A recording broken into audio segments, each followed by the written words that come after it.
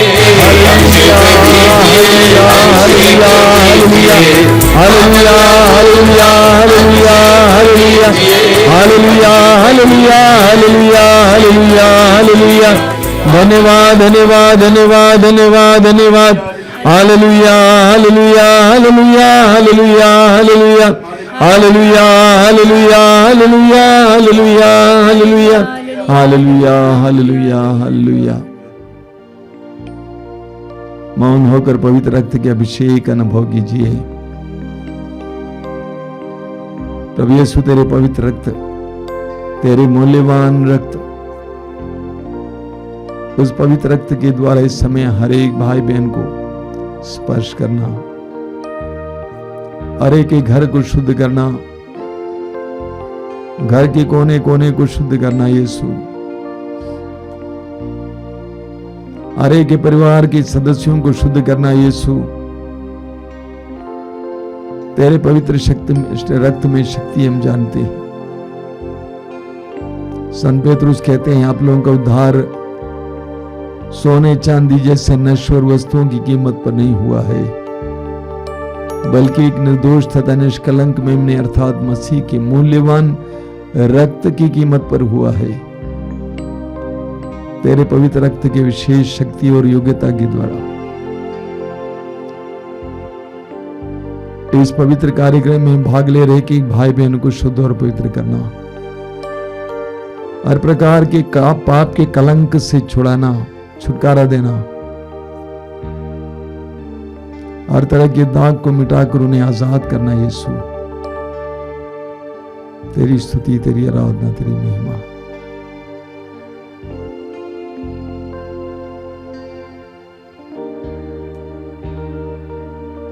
हमारे बीच में जो रोगी हैं उनके लिए हम प्रार्थना करेंगे इस समय। प्रभु यीशु के दिल में रोगियों के प्रति विशेष प्रेम था। सुसमाचारों में पढ़ते हैं कि वे चारों ओर घूम फिरते थे और रोगियों को बड़ी संख्या में उनके सामने लाया जाता था, और उन्होंने या तो उनको स्पर्श किया या तो उन्होंने उनको स्पर्श किया, और वे सबके सब चंगे हुए। सबके सब प्रभु की स्तुति और आराधना करने लगे। प्रभु यीशु, इस वक्त इस कार्यक्रम से जुड़े हुए एक एक रोगी भाई बहन को तेरे हाथ में समर्पित करता हूं।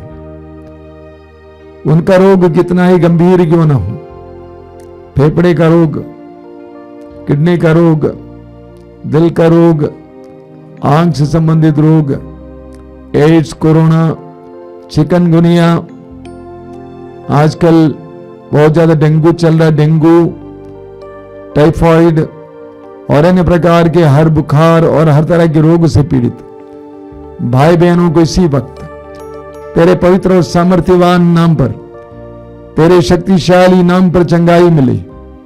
तूने कहा है निरोगों को नहीं बल्कि योगियों को वैद्य की जरूरत होती है।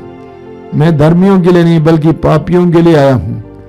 प्रभु यीशु, तू हम जैसे रोगियों और पापियों के लिए इस संसार में आया। तूने अपने शिष्यों को आदेश दिया, रोगियों को चंगा करो, रोगियों को चंगा करो, रोगियों को चंगा करो। प्रभु, तेरे इस आदेश को ग्रहण करते हुए तेरे पवित्र और सामर्थ्यवान नाम पर इस समय रोगियों के लिए प्रार्थना करते हैं। सभी लोग आंखें बंद करके, हृदय खोलकर, मुख खोलकर ऊंची ऊंची आवाज में प्रभु की स्तुति करते जाना। हालेलुया, हालेलुया, हालेलुया, हालेलुया, हालेलुया, हालेलुया, हालेलुया। यीशु तेरी स्तुति, तेरी आराधना, यीशु के परम पावन नाम पर, यीशु के पवित्र रक्त की योग्यता और शक्ति के द्वारा हर तरह के रोग से, गंभीर से गंभीर रोग से, बड़े से बड़े रोग से, पुराने से पुराने रोग से चंगाई मिले, चंगाई मिले, चंगाई मिले। यीशु के नाम पर इसी वक्त चंगाई मिले, इसी वक्त चंगाई मिले, इसी वक्त चंगाई मिले। Healing, healing, healing, healing, healing, healing.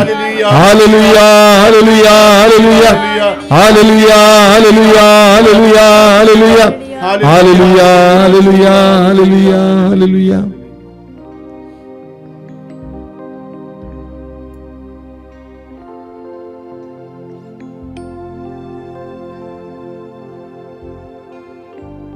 बड़ी भक्ति के साथ हम इस समय प्रभु की आशीष ग्रहण करेंगे।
के बदन से बही जो लहू की धारा, उसमें धुले हमारे पापों के दाग सारे। यीशु के बदन से बही जो लहू की धारा, उसमें धुले हमारे पापों के दाग सारे। रख ले उसी में आशा, त्यज दे सभी निराशा। यीशु ही हमारे जीवन पार लगाए।